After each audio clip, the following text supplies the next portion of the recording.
A video on making some sausages. A video on making some sausages. Just some bog standard British sausages which have got some breadcrumbs in. No kind of fancy ingredients or anything like that. There used to be a local butcher's that my mum really liked sausages, and they would never tell you what they put in the sausages, not meat wise, but spice wise. And I just kind of thinking, in retrospect, I think all they really were, it was just white pepper, no kind of nutmeg or thyme or anything like that. And it was kind of quite a pureed, fine sausage. It wasn't like chunky like modern sausages kind of want to be. It was just really kind of quite minced pork with breadcrumb and some fat and some white pepper, I think. So I kind of thought I'd have a go at that, and it can be part of the 10 simple ingredients because I'm using pork shoulder and breadcrumbs, and we're buying sausage skins, but sausage skins fall within the realms of we don't just eat sausage skins straight out of the packet. You do something with them, and the same with lard and things like that. So I want them. So British sausages are called bangers because all the kind of things that they used to put in them that weren't just meat, they used to put in like lots of water and excessive amounts of fat, which made them kind of want to explode. Hence the term banger. But I kind of quite like those type of sausages. I think sometimes you get a little bit too far away from things and you want to add in extra ingredients and it want to be coarse and all that kind of stuff. Sometimes I just want some sausages. So I have bought some. It's pork belly, but that's fine for the 10 simple ingredients. Pork belly, pork shoulder, cheaper cuts, and then I'll put extra fat in. So there's about 425 grams worth of belly and then 75 grams worth of extra fat. So I'm going to mince that finely I'm going to put it through twice. So that's the finest one. I've broken my mincer, so we're using the backup mincer. So that's the finest one I've got for the backup mincer. The one from a proper mincer is a bit finer than that. But we're going to put it through twice anyway, so it doesn't really matter. And then we have got 50 grams worth of dried breadcrumbs.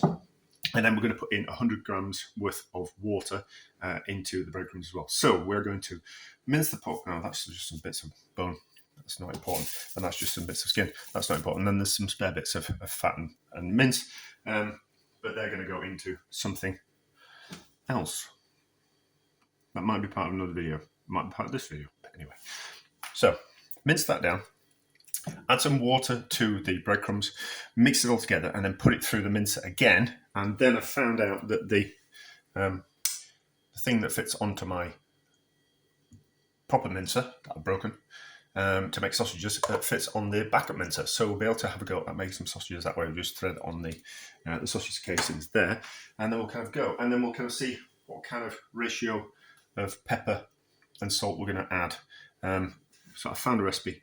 It looks okay, but I think I'll put in more white pepper. I was talking to the butcher today, so I actually bought the meat from the butcher today, and he was almost quite horrified that I was going to put in white pepper. He says, "Oh, you're not going to use white pepper?" I said, "No, because I want like an old-fashioned sausage that you get from the butchers, and I don't think an old-fashioned butcher would. I think they would buy in already ground white pepper. I don't think they'd freshly ground their own pepper. Certainly not a cheap." Not a high street butcher's, but like the quality of the meat would be very good. But what sausages used to be something cheap. It was all the offcuts of the pork, minced down, bulked out with a bit of extra fat and some breadcrumb, and that was your sausage. They were cheap. They're not cheap anymore. But anyway, so mince a few things, mix a few things, work out how much pepper and salt I'm going to put in, and then we'll do some sausages, and then we'll cook them. Maybe tonight, maybe tomorrow. We'll see. I've minced it. I'd put the pepper in. It's getting to my nose. So there is 500 grams worth of minced pork and fat, about 75 grams worth of fat, 425 grams worth of meat, 50 grams worth of breadcrumbs that I've soaked in some water, 100 grams worth of water, 10 grams worth of salt, and then 7 grams. The recipe said 5, but I want it to be peppery, so I'll put in 7 grams worth of finely ground white pepper. So that stuff. We'll give that a mix and we'll push it back through the mincer and mince it again so it becomes finer and completely mixed. And then we'll push it into some skins and see how it turns out. But we have to be quick because obviously the salt will start to kind of cure the pork a little bit. But yeah, but maybe I don't think that matters too much. Maybe I don't think that matters too much. I once remember watching someone making some sausages and they kind of said, mentioned about that.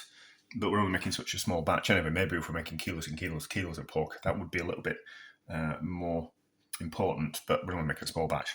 But anyway, so we're back once we've minced and we're ready to put in some skins. Right, so I have minced it a second time. Let's have a go at this. I'm not the best sausage maker. My chorizo is delicious, but that's not the kind of same. So let's just see if we can have a go at this. So I've loaded on the natural sausage casings onto that bit of plastic that's attached to the mincer. We'll just slowly see if we can get these sausages to form.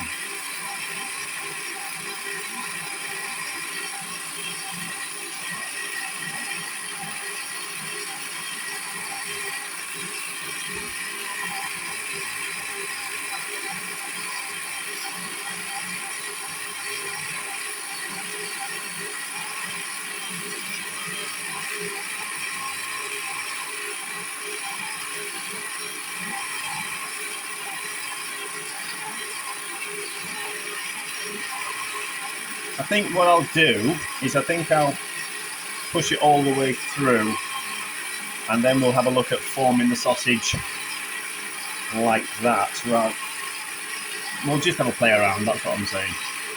I haven't made too much sausage meat, so I don't think it'll be too much of a problem. It's just a case of feeding the meat through and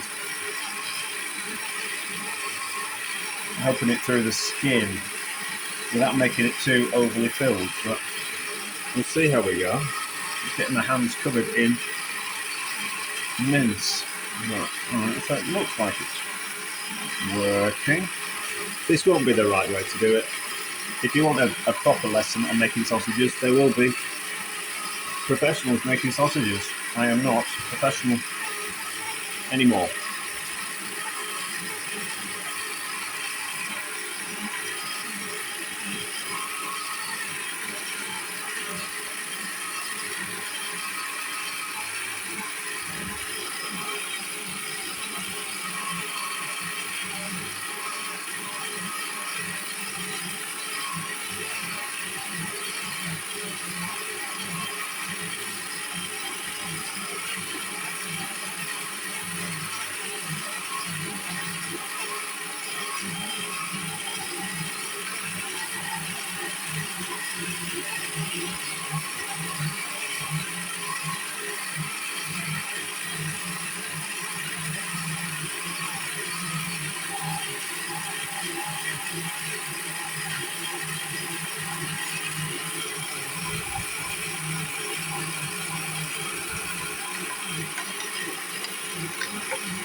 Right, I think that's all that we're going to get out of that. So I want to pull off actually what we'll do is we'll just pull that off there and then we'll see if we can push any mixture a bit further through by hand. Oh, that's fine, but we'll just like that. Does it want to? No, you see, it don't really want to. A little bit. Right, so you can see what I'm doing.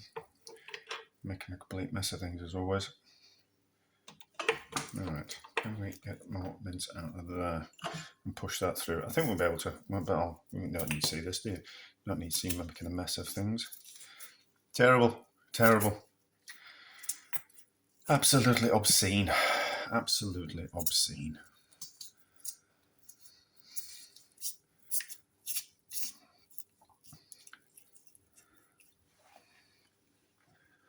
Yeah, there we go.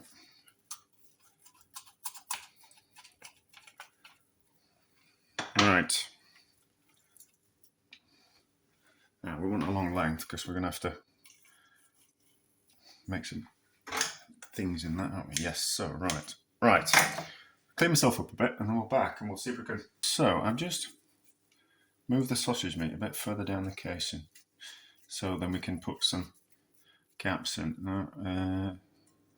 Did you twist that? I don't know how to do it. But I think what we'll do is we don't make sausages at home. We don't make sausages on a regular basis, so we don't really know how to do it. So it's a big case of getting them. This looks obscene, doesn't it? So, and then about the right size for sausage, and then pinch and move down. I think if I'd have filled them a little bit less, this would be easier. And then we've got that, haven't we? And then you kind of just form the next one. Like everything in life, if you do it on a regular basis, you make things look easy. I don't want to fill them too much. So maybe move that a bit further down. And maybe give it a bit more room as we go along. So there'll be some air pockets in there, but if we leave gaps in between the sausages, like that. So what have we got? 6? 3, 4, 6. Yeah, 6.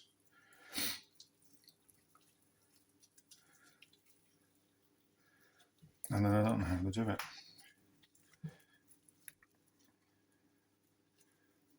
What do they do? They do like that, don't they? Bring it through. Something like that. I don't want to be there. They're not very even sizes. I'm ashamed of myself. No, I'm not. I'm not ashamed of myself at all. And then it's like that. And then bring through. Is it like that? Okay. So, alright, okay, that's from that. That's that. So, that's a terrible links of sausages, but when am I going to cook those? I think we'll probably cook them tonight, actually. But they need a bit of time to cure in the fridge. That can just be tied off and cut off. Right, let's hang those up in the fridge. And then we'll maybe we'll cook them tomorrow. We might cook them tomorrow and see how they are. I might have them sausages for dinner tomorrow. What we're having for breakfast, because I'm going to yoga first thing in the morning, and it's not advisable to have a full stomach when you go to yoga. Although I do need something to eat before I go. Otherwise, I'd be hangry in the class. Right. We'll see how those turn out. So these sausages have been curing for 24 hours. Let's just fry them gently. I might have over-filled them, but if they bang, if they pop, that's kind of what we're aiming for, isn't it? So just gently in there. I'm not going to eat them all. That's just from another project. But if we're frying things, we might as well fry them all together. And then I'm more interested in the taste, whether or not I have filled them too full. So hopefully they're going to fit in. Hopefully. They look alright, don't they? They look like proper sausage. So we'll just gently fry those. They might stick in this pan. I am trying to move away from non-stick. This is just a cheap old enamel pan that I got from IKEA years ago when they were on offer. There's a bit of meat on the outside of that, which we don't want. So we'll gently fry those, and we'll see how they turn out. But they look good. They look like proper bangers. They just look like they're cooking. Let's just flip that over, and let's just flip these over and see. Oh, we'll use fingers. Oh, they look alright, don't they? And they haven't split. So successful so far. So carry on cooking those gently on the back of the stove while I'm faffing about with something else. I'm making 3 videos at once. Ridiculous. Shouldn't be doing that at all. Right, let's try one of these bangers.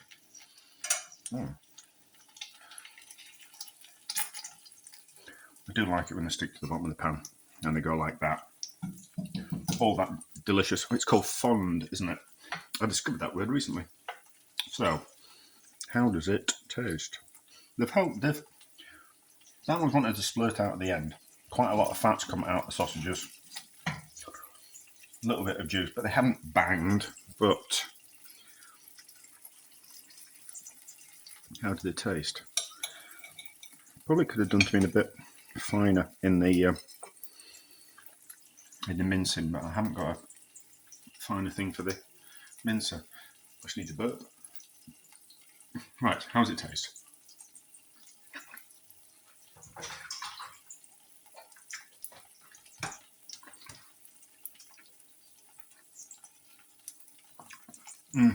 Yeah. That's the right amount of pepper. Is that? It doesn't just taste like András's sausages, but it's still there was just the main spice in there was just like a lot of white pepper. So the recipe originally said 5, and I put 7 in it, and seven's right.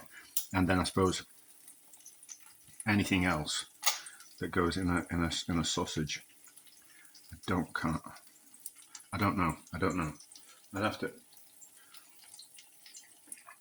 The András family is still around. One of my oldest friends actually is related to him. But it's certainly a lot of pepper, and I think that's good, is that? But anyway, so those are a success for a British banger. I don't know. I'll have to think about and do a bit of research into what other things could have been in sausages. But it certainly was a lot of pepper. Whatever you thought was a good amount needs to be more. When you get that nice heat from that. That was lovely. I just remember it being more pureed inside. So like a really fine mincemeat. Well, pork mincemeat. And that was probably because they put all kinds of things in there that you don't normally put in sausages, or you don't put in sausages anymore. You know, it's just a way of using up all the scraps from the pig carcass. I don't think there'd have been any offal in there. But anyway, that was lovely. Success.